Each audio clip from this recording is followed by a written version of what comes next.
I'm like Kerouac. I write like 1,000 pages to get like 50 usable ones with very little punctuation and a lot of run-on sentences, All which is right. good. It's fine. They do that all in post. It's amazing.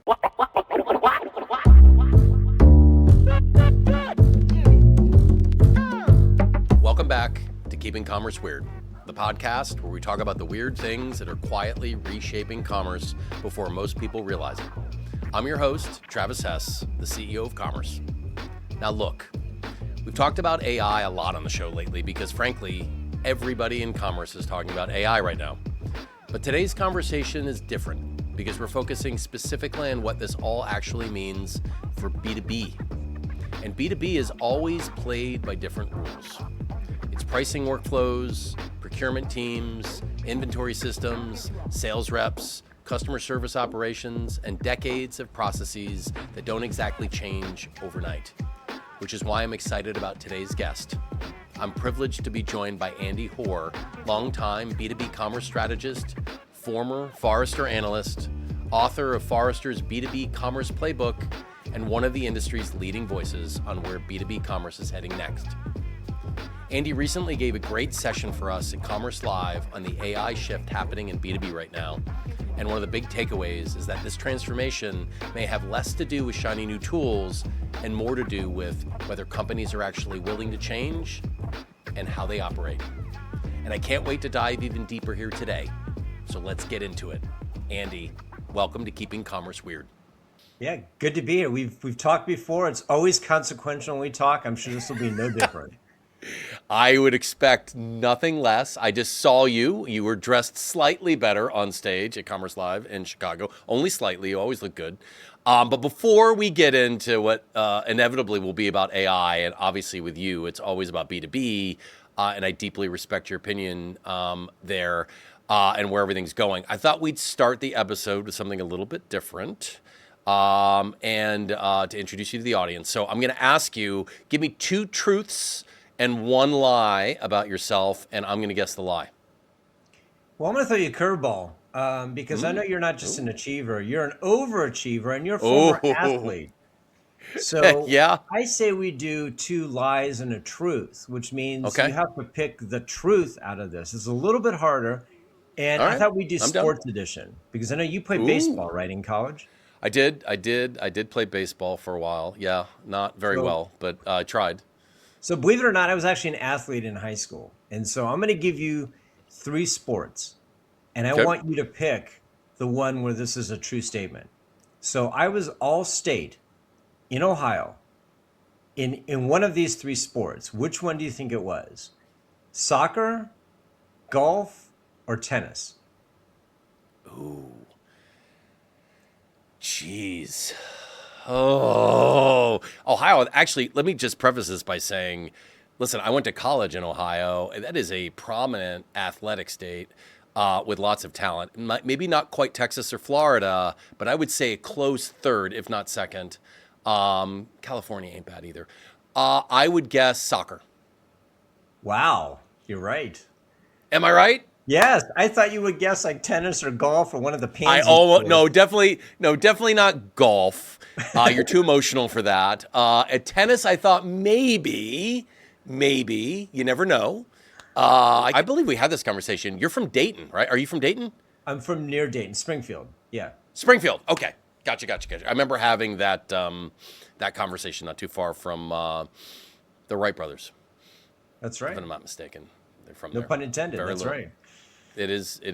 There is no pun intended. All right, let's get into the real. So no one needs to know about our weird anecdotes to Wright Brothers memorabilia or. I feel like a lot of this Southwestern is going Ohio. to get cut out. So Thankfully, they do cut most of it. I'm like Kerouac. I write like 1,000 pages to get like 50 usable ones with very little punctuation and a lot of run-on sentences, which is good. It's fine. They do that all in post. It's amazing. I'm good with that. Perfect. All right. Well, listen, for many of us, myself included, you just gave a session at Commerce Live about AI and the future of B2B, which I thought was a great session. What was, and I'll prompt a little bit more here on some of the details, but what was the biggest takeaway you wanted the audience to walk away with? For distributors and manufacturers, my biggest takeaway is you're behind, but the good news is everybody else is as well. Yeah. That said, somebody is going to differentiate themselves and distance themselves here. And if it's not you, it might very well be one of your competitors. A little fear mongering. I like that. That's healthy. No, I've just felt this for the longest time. This goes back when I wrote Death of a B2B Salesman, Composable, Headless, all these things that have happened over time that enable companies to make a step change in their business. The internet back in the day. Too many companies approach all this stuff in B2B reluctantly instead of embracing it. They looked at, I remember back in the day, they looked at the internet as just another channel and something that really maybe they can just wait that one out and ignore it for a while. I see similar things here with AI where companies are dipping their toes into the water and expecting that it's going to come easily and that the change will just manifest itself. And it won't. You have to make affirmative decisions to change processes. I'm fond now of saying this, and I'm not sure the first person to have said it, but I really like it, that old processes times new technology equals old results. So basically, an old process is like a zero in a math equation.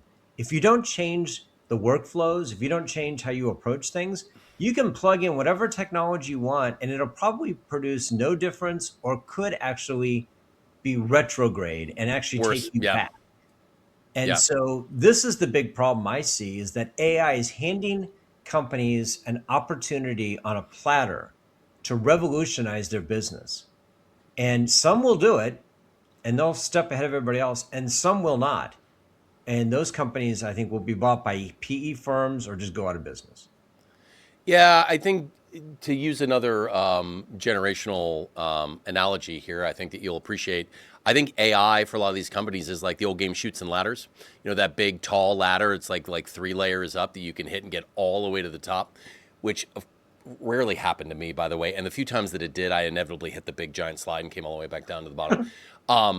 But in all seriousness, it has made it, to your point, feasible for people that under normal circumstances before all this came out would have taken years, if not decades, to go run at a pace and transform themselves into a way that would modernize the business.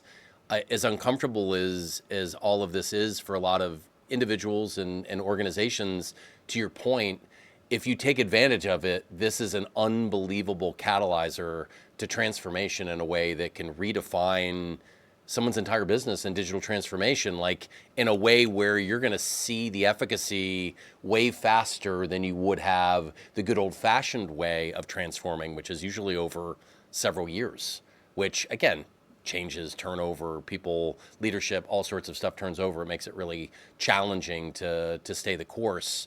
Do you agree with that statement that this is some like a once in a generational opportunity where, and let's just keep it to B2B and commerce. You've been in this space forever. Is this the most meaningful opportunity that's happened for manufacturers and distributors you've ever seen since covering B2B? Yes. And it's not even close. And people might think that's hyperbole, but I don't think it is. I think this is going to change not just B2B companies, but I think it's going to change every company down to its core because it's redefining, not to get too abstract here, what is value? What is it that businesses and individuals offer in terms of value? Because think about it this way, you know, if you're an analyst and you spend all day long analyzing opportunities and Claude can do it better, faster, cheaper, what value are you adding exactly? I mean, if that value was just displaced by AI, that means there are other areas that value can be added. But you better focus on one of those other areas because if you try and compete with the software, you're going to lose. And I think Yeah. it's the equivalent of somebody riding a bike competing with somebody driving a car. You're just not going to win, right? And so you're just not going to get there as fast. Doesn't mean that you can't do other stuff, but I think there are going to be lots of roles that are going to be displaced. There will be new roles that are created, but value at its core is being redefined. I Yeah. wrote about this in the book. There was a guy, a professor at at Kellogg, who said something that I found kind of interesting. He said, AI is not eliminating the value that humans offer. It's exposing what was never really valuable to begin with. And I thought about that and I'm like, he's right. How many Yeah. people are just involved in the process of moving something down on an assembly line of intellectual work, right? An approval, um, an augmentation, an enrichment of something that if AI can do that better, it does kind of call into question what value is really being added there. And there's a bunch of humans who are involved in a lot of this stuff right now that AI is going to displace because AI can do it better, faster, and cheaper. Again, it opens up opportunities to do other things, but if you're one of those people who's going to be a holdout, I think you're going to pay the price. Yeah, I think it's I read somewhere someone was describing as it's allowing humans to be humans and do human things more so than things that, to your point, can be automated, tactical things that could be systematized and automated that again, I think you talk a lot about this too, just behaviorally, like companies and what's holding them back is a lot of times is the culture, just the behavioral, like the innate behaviors of these businesses of the resistance of change. And I know there's a lot of hype and this weird undertone and sense of urgency I've never seen before in this space. Like I feel like every week, I don't know, do you feel the same thing? Do you feel like we are running at a pace that we've never seen before in this space, despite a lot of things having, already compressed and commoditized, certainly, but just the I guess the velocity by which things can be achieved now through some of these tools is unlike anything I ever thought would be possible. That's just me. Maybe others are different. You agree? No, I think what's happened quietly in the last couple of years, which has flown below the radar, is that we now operate on frontier AI model release time. Yeah. Meaning when Claude's next model comes out, things change. And the one after that Yeah. changes and changes. And I always said there are two clocks. There's one clock, which is the reality clock, and there's the company internal clock. And the company internal clock moves really slow, and the reality clock moves really fast. And the question is, which one's going to win? Is the company going to drag down reality's clock and make it slower? Or is reality going to speed up Yeah. the company's clock? I think we are now in 3-month cycles where when the next model of Claude, ChatGPT, Gemini, you name it, comes out, things are reset. But I've talked to companies that said they're going to take a year to study how to make AI work. A year? A year from now, the model that Claude has out will be completely obsolete. I mean, to put it in Yeah. perspective, people have likened it to this. The model that Claude has right now is like a baby crawling on the ground. The model that Claude is going to have in a year from now is going to be like a spaceship. That's the difference. Order of magnitudes different, making the Yeah. one a year earlier obsolete. So, in the context of that, how is it that a company can spend a year studying something that has gone through 4 different iterations and is qualitatively different now than it was a year ago? This is my problem. So how does this net out? Well, if customers embrace the new Claude model or the new ChatGPT model and change the behavior, that one will find its way through the system and they'll sink or swim based on what competitors do. You and I think, agree on this. On the B2B side, so much of this is about efficiency gains and automation and cost savings and all sorts of goodness. And there is no better use case in commerce for AI to accomplish all of those things faster than I think B2B use cases. I've been saying this for a while. You've been saying the same thing. I think you cite a lot of it. I think one of the interesting points you brought up in your presentation out at Commerce Live is this concept about technological revolutions, which you're just kind of teasing on. They don't happen overnight, but to your point, it's been happening, and they don't happen overnight until they do. And then when they do, all of a sudden it just starts ripping. I think you used a steam engine analogy to electricity, and then I think you used a basketball term too, the 3-point I shot, which I think did. was fascinating. Yeah, the Steph But Curry actually, I think the analogy. best one is the first line of the book, which is I quoted Ernest Hemingway. This has been one of my favorite quotes for the last couple of years. And in his book, The Sun Also Rises, there are 2 characters that are having a conversation. And one guy says, "Hey, how did you go bankrupt?" And the guy goes, "Well, 2 ways, actually. Gradually, then suddenly. And what's great about that is I think that is analogous to what's going to happen with AI. We're in the gradual Yeah. phase right now. People are still digesting it, but I think for a while it's going to be like this. And the question is, depends on verticals, depends on industries, depends on how quickly these models improve, et cetera. But I think what is going to happen, and the reason I wrote the book is because I don't think we're too far off from, in certain circumstances, the gradually converting to suddenly. And what I mean by suddenly is that human led workflows will be replaced by AI led workflows. And Yep. it'll happen in the middle part of the business. So the thesis of the book is basically that that commerce is a journey of 1,000 miles. And everybody focuses on the first mile and the last mile, the discovery phase. And there's been a lot of talk about, are people going to buy everything through ChatGPT? They had that kind of ill-fated experiment, which, by the way, will come back, Yeah, of where course. consumers could buy through the chatbot. And there was all this discussion about supporting systems like UCP versus ACP. I'm sure you guys have been heavily involved in that. Yeah. And then there's the last mile too. Are drones going to deliver everything? There's a lot of fascination with the first and the last because that's what touches customers, right? I'm fascinated by the boring stuff in the middle, the Yeah. the non-sexy middle miles, the 998 miles in the 1,000 mile journey that nobody's talking about. Well, from someone like to your defense, being from Ohio, I understand the sensitivity to being, in the middle of the country. So I understand why that would. I'm That's right. joking. For all our deep, rich audience of Midwesterners, I don't mean any offense there. I've spent many years in the Midwest. It's a lovely place to You live and know, raise a family. you made me think of it. I could have, instead of calling it the middle miles, I could have called it the flyover miles, The right? flyover miles. I think you could have gotten more mileage. And you're in Chicago now, so you've not left your roots, not too far from Ohio, still in the That's true. Midwest. Well, but Chicago's a place where people stop and then refuel and then fly back to the coast. But That's true. um, no, I think that these middle miles are where AI is already having its impact. There's already agentic fill in the blank, price optimization, inventory management, order management. There's a lot already happening here. I mean, there's a company in your space that told me that they have an order management system, an OMS that has an API straight into the National Weather Service. And they are able to, using the agents that are monitoring this in real time, that can move inventory around or reroute orders based on the weather. So we got a lot of thunderstorms in the Midwest, right? Yeah. So if there's a thunderstorm coming through and maybe a tornado's coming, they can reroute an order to an adjacent state where the tornado isn't. And maybe it's a little farther away, but it'll get there sooner. Well, that's agentic. That's doing Yeah. that in real time.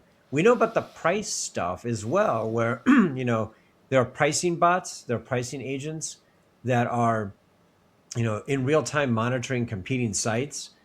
Amazon figuring out what the price should be and changing the price dynamically to fit that, Yeah. right? So, but what I think is fascinating, and this is the second part of the book, which is not only are the middle miles where I think the real action is right now in B2B, but as the use cases improve and as the technology gets better, you're going to find that those agents are going to migrate their way out to the edges. And an example of this would be that pricing bot. So internally, companies using pricing bots behind the scenes to agentically figure out what the price should be in real time. Yeah, of Well, course.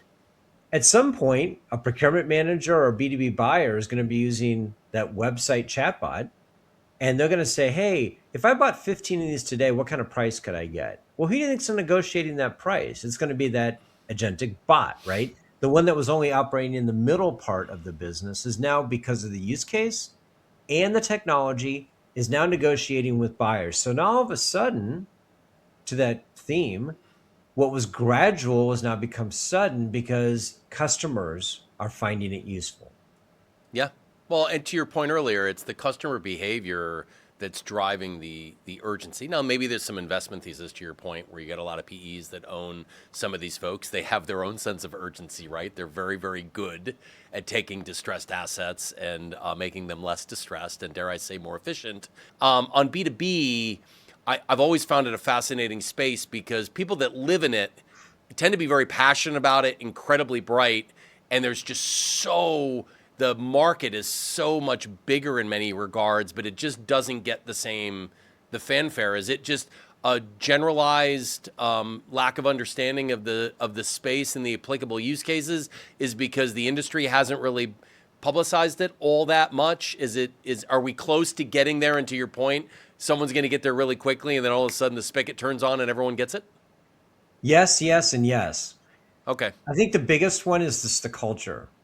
Yeah. I've talked to people who work in B2B for 25, 30 years. You just don't see that in B2C. People rotate in and out, they move around, but there's kind of an inertia that can set in. And I think that's around the workflows. We've always done it this way, therefore. And in B2B, you have a special scenario where you've got sales reps who feel still that they thought e-commerce was a threat to their business. What do you think they're going to feel about AI? So not very good. Well, I actually, you know what? I would counter that argument and say the sophisticated ones, if they learn how to harness it, will actually make them invaluably sticky if they leverage what it's allowing them to do, which is to be more human and more valuable, like the whole original point of them being in that position in the first place. And what does that sound like? It sounds a lot like the exact same thing we did with e-commerce. True. I wrote Death of a B2B Salesman. It's the identical argument. Sales reps said, oh, this is a threat, existential threat to my way of life. Therefore, I'm going to resist it. And then there's just tons of research that came out and evidence that came out later that the sales reps that harnessed e-commerce, and the way they did it was they moved the replenishment and reorder stuff over to e-commerce. And then they let people order that stuff in the middle of the night in their pajamas. And they focused on projects, consultative selling, etc. They did disproportionately better than every other sales rep in their company. But some number, and I remember I talked about this years ago, my estimate was 1/3 of the sales reps figured it out and turbocharged themselves. 1/3 of them resisted it and basically went away. And the other third in the middle had to pick a side. And it took some of those people years to get on board with it. But they all eventually got on board with it. You don't really have sales reps out there who are opposed to e-commerce today. You just don't. But that took 10 years.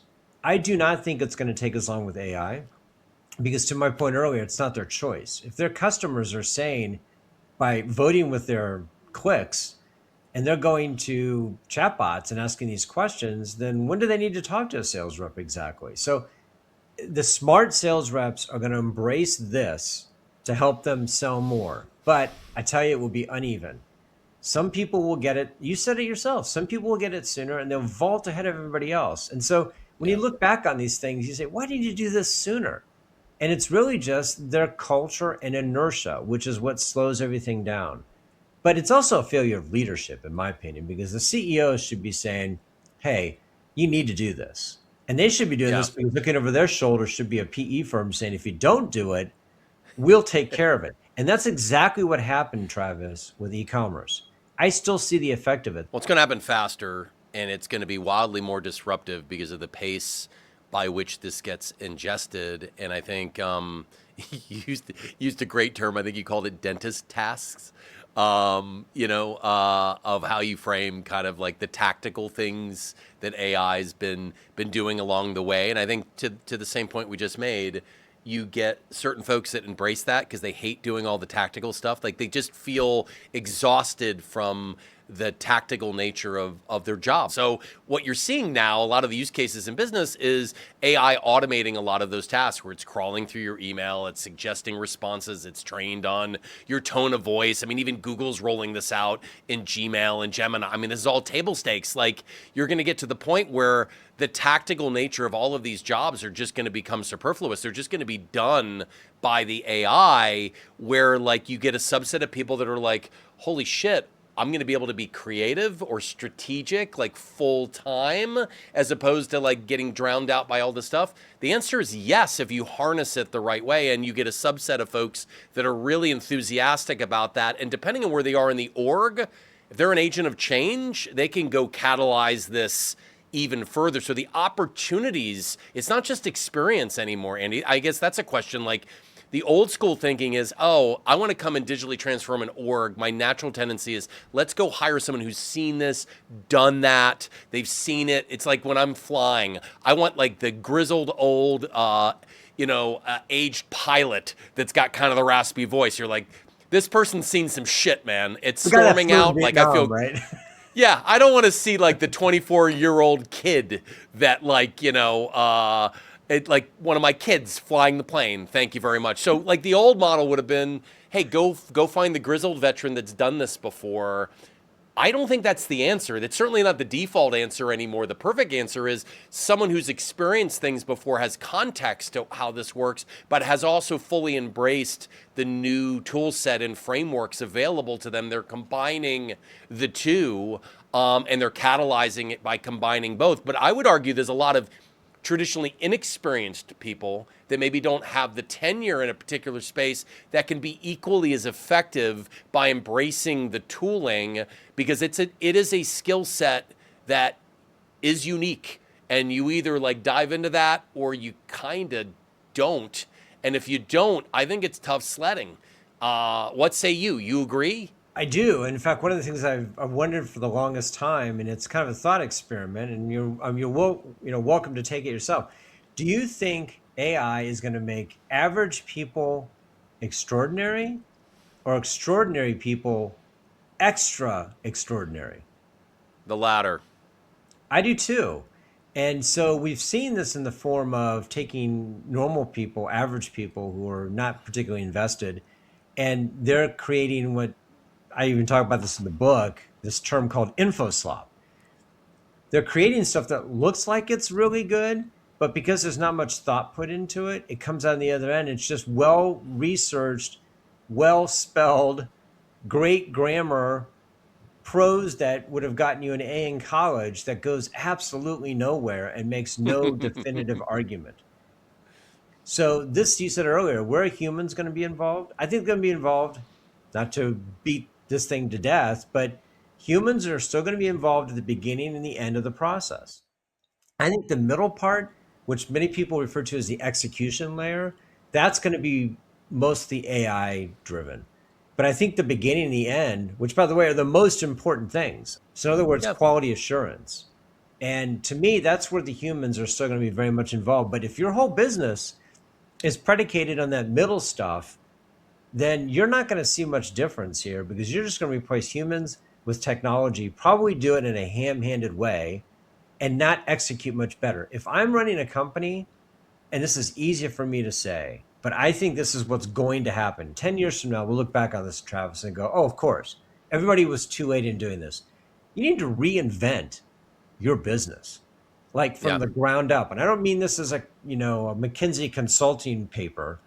I mean, literally, the CEO should look at everything they're doing and say, are we doing this in the age of AI? Or are we doing this in the pre-AI age? Yeah, I think the more and more examples that come out tangibly, which are now starting to come out, to your point, begins to kind of crystallize this for people. Because to your question earlier, I deal with this all the time. I get questioned about this all the time. We obviously have products that live in this world, not just how we run the business. Certainly, we're leveraging a lot of these frontier models amongst other tools to run, develop, and ship at a pace that I've never seen before, which I think, again, going through a transformation ourselves, having been here a couple years, it's allowing us to go much faster than we could have gone without it. But at the same time, we're also integrating a couple of acquired entities. We're standardizing across a lot of these tool sets. It's a fascinating time to be in the space. And again, I don't talk to people as if, hey, you're going to be replaced by AI. I kind of challenge them as to, hey, how can you drive 30 to 40% more value for our merchants by leveraging some of these tools? The pace is going to get even fiercer, where a lot of the things a year from now, you and I will talk, and what seems like in the near distant future will be table stakes in a year, to your point. And you and I aren't setting that pace. We're not creating the pace of change here. It's being created for us. You're either going to keep up with it or you're going to fall behind. And I think that's going to become more and more evident. And then the bigger question is, I tell my kids the same thing. Does that artificially spike demand in other areas of work or other trades or things like that may be more impacted, less impacted? I think it's going to foundationally question a lot of things that exist. You know what AI wouldn't do, though, is replace Denny Terrio from Dan's Favor. That's That an is, inside he's the joke. real deal. If you want to explain that, go ahead. I won't. I think in the pre-production we talked about it. Maybe they'll cut it in. Yeah, Danny Terrio famously taught John Travolta how to dance for Saturday Night Fever. I believe that was his claim to fame. Whatever happened to Danny Terrio? Is he still alive? Can someone wiki that? Like, is there like a? We Is need to Gemini figure that one listening? out before the end of the podcast. Still alive? How is he in Florida? 75. Wow. Is he still dancing? Yeah. God, that guy danced. We'll get to it. Two last questions, and I want to be respectful of time. On your book, which you've brought it up a couple of times. You've wrote this book, which I think is amazing. I expect an autographed copy sooner rather than later. There you go. It wasn't completely out when I saw you the last time. That's nice. It's done now. Is there a glamour shot of you on the back? Is it just looking out the window or something? Let's see. Show that. Oh, come on. You had the same photo you got in your LinkedIn profile. I was expecting something a little more Dead Poets. Hey, like a corduroy blazer or like a Carpe Diem. Travis. Why fix it if it ain't broke? Here's the most interesting thing that I don't think most people in the audience would believe. But in the book, you talk about AI adoption in B2B. We've alluded to this a couple times. Is already outpacing B2C by a rate of 3 to 1. What percentage of the population do you think knows that that's true or would think that it's true? Well, I think the people in digitally mature companies would not be surprised by it. I think people in digitally immature companies would be surprised by it. Why do you think it is, though? I have my own ideas, but I'd be curious. Like, why do you think it's outpacing it? I think it's an easy answer, which is people who are on the supply side and the demand side in B2B. For them, commerce is a job. It's not a pleasure. Like if you're going to go online and buy something, you want to do the research for a vacation, or you want to buy a new pair of shoes or a new whatever or a toy. You want to spend the time doing that. You want to watch the video. People in B2B they just want to get in and get out. I have to buy stuff for my job, which is why I'm actually more bullish on B2B than I would be on B2C for AI. The numbers prove it out. People are embracing AI because in B2B, there's one word I always come up with. It's efficiency. Yep. It's about efficiency. They want to buy stuff and be done with it. And the faster they can do it, the better. Now, I don't know if procurement managers love that, but I got to tell you, procurement manager job has shifted too. 20 years ago, the procurement manager was the person everybody emailed and said, I need you to go buy 200 of these things. Now, a lot of B2B buyers do it themselves, and the procurement manager's job is to actually negotiate the contract price in advance. That's it. That role has changed. And I think perhaps in the next 15, 20 years, that procurement role will shift as well. And there'll be an AI procurement agent that will do that. Negotiate. You think 15, 20 years it takes for that? It's B2B. Things can take longer than they seem. Never underestimate inertia. But I do believe that that the reason why things move faster in B2B is because anytime you can give somebody the ability to automate what they're doing, they will. They will. Yeah. And that's why. That's my theory. But what's your theory? I actually completely agree with you. I've said this for a long time. You live in this way more than I do, but I've always found B2B to be about efficiency as well. People talk about experience and things like that, and I don't disagree. The experience is important, but important to exactly your point. I want to be able to come in. I'm having to use this. I want to find what I need to find, and I want to get out as quickly as possible. So I agree with you. I think it doesn't get the press because there are a lot of industries, to your point, even as you delivered like a couple of customer examples. It's not like it's Apple or Nike or somebody that everyone relates to. It's like, oh, okay, well, it's a food distributor.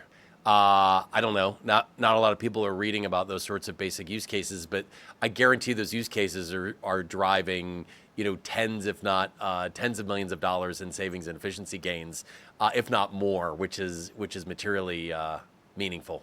Well, and it's in the middle part too, right? It's the edges that I think are going to take a while, but perhaps not as long as we think. And again, Hemingway's book. I think we're in the gradual phase for the first mile, but it's going to be sudden at some point because people are going to say, wait, why am I spending all this time? Like, death of a B2B salesman. I heard this repeatedly. The companies told me that customers want to talk to our sales reps because they add all sorts of value, fill in the blank. They want to find out about Billy's kids, whatever. When I would talk, though, to the customers, I got a very different story. They're like, no, I don't want to talk to these guys. I got a Yeah, I don't give a job I shit have about to Billy. do. I don't give a shit about Billy's kids. I I have just, stuff I I got just, to do. It's Billy's kids or my kids because if I'm talking to him about his kids, that's taking away time for me to go home and talk to my kids. That's the way B2B people think. But that's a fundamental misunderstanding. I think it's intentional because they want to be able to say, there's an old joke in B2B. If you need more sales, hire more salespeople. yeah, I don't think that's true anymore. no, I don't think that's true a lot of places. And I think, again, it's a mentality shift. It's back to, I use a lot of sports analogies because I think it's easier for people to understand. Just think if you follow like American football, like think back to like the Bill Parcells days or the Tom Landry, like the old days of NFL football where you ran the ball 3 times and controlled the clock and played good defense and that won championships. And now, like those days are long over. You got to put points on the board because fans pay a lot of money to be in the stands. They want to see people score. And guess what? The whole game is about scoring. I'm not saying defense isn't important, but it's you've got to be able to score points. And I think no different than what you used as an analogy in your speech in Chicago a couple weeks ago with a 3-point shot. You realize, wow, most of the baskets now are right underneath the hoop or out of the perimeter at the 3-point shot. It's eliminated the mid-range jump shot. So then you got to ask yourself, okay, well, look back in time. How many mid-range jump shot enthusiasts were there, and would they survive in today's game? Maybe. They probably would have adapted their game. Yeah, Maybe. that's right. They would have had to adapt to survive, but they sure as shit wouldn't be shooting the same shots because That's right. statistically, someone's figured out, guess what, man? If you step back 3 more feet, the odds of making it are roughly the same, and it's 1 more point. That's right. Or you're right under the basket. So I think behaviorally, I've got one more question for you, but I think just behaviorally, everyone needs to change their mindset to really embrace this. All the years you've spent as a Forrester analyst in the space, meeting with executives, vendors, podcasts, basically watching this entire industry evolve over the last couple of decades. You've now written a few books as well. What's a recent moment? You can define recent. I'll give you since the beginning of the year recent that made you stop and think, okay, this is really weird. Like, what's the weirdest thing you've seen in the space in the last 6 months? So for me personally, Yeah. we were joking about the book, and we were saying that the book is now out, officially out. There it is. But There it this is. one doesn't have something at the end that the book on Amazon now actually has. There's a TM online. There's no TM here. That's Yeah. because we just won, or we were awarded the trademark for the term bot to bot, the new future of B2B commerce, which we can actually use for bot to bot. So we have the trademark, and in about 3 months, it'll be a registered trademark. So we can put the R up there. To do this, you have to file an application, and there are attorneys that specialize in this. You know which attorney there are. we used? ChatGPT and Gemini Esquire. We didn't use a single human to do our trademark application. Again, there are patent and trademark attorneys. This is what they do, and I don't want to diminish what they do. And maybe They're good and very expensive too. Yeah. My wife and I used that because we were kind of curious. We did the whole thing on AI. We cut and paste everything it told us to do, and we were awarded the trademark without any office actions, which is usually they come back and they take issue with something. 0 office action. So I'm tempted to say we nailed it, and we did it all with AI. A year ago, that wouldn't have been possible. No, and thank God, because you got the tattoo, and now that this has at least been finalized, you don't have to go retouch that thing up, which is, That's right. I'm sure your wife is relieved. That was weird to me that we tried it and we thought, if it doesn't work, we'll hire an attorney. It worked. You're eating your own dog food, buddy. I appreciate that. Listen, I appreciate you, man. I really love your point of view. Thank you for participating. in Commerce Live a few weeks back. I really enjoyed when I came on your podcast a year or so ago when I was new in chair, and appreciated that medium to tell my story. And congrats on the book once again. And I'm sorry about your soccer career ending. We didn't get into why that happened, but as an old guy myself, it was a choice. I understand. But listen, man, I'm a fan. I know I'm not alone in that. I do appreciate your perspective and what you do, and I appreciate making time and coming on the show. I really do. Thank you for that. Thank you for being transparent and honest. I said this a year ago. I'll say it again. I think it's refreshing that you use profanity when you talk. I think it's refreshing that you call it as you see it. I think that kind of transparency is well received in the space, because there are too many people out there who just, safety is the number one priority, people, where they just keep repeating things and they don't say anything. So I'm glad you say something. I appreciate that. I don't know how to be, I've had a few people comment on that to me. I don't know how to be anything else than I already am. And, maybe some people don't like it. I certainly have my fair share of trolls online, but at the end of the day, you're doing what you believe in and being authentic to that. And it doesn't mean everyone needs to agree with you, but, I don't have the energy to pretend, buddy. I learned that a long time ago in high school. Pretending is exhausting. So's lying, by the way. It's just way easier to just tell the truth and just be authentic. It just exerts a lot less energy, with or without AI. That's a good way to end. I agree. All right, my man. I appreciate you. I look forward to that autographed copy, by the way. You got it. Do it over the photograph, too. If you do on the back, that'd be great. Sounds good. Thank you so much for helping us make sense of where B2B commerce is actually heading, beyond the hype and into the real operational shifts happening underneath all of this. If you want to watch Andy's Commerce Live session or check out his upcoming book, we'll link everything in the description. And as always, keep commerce weird.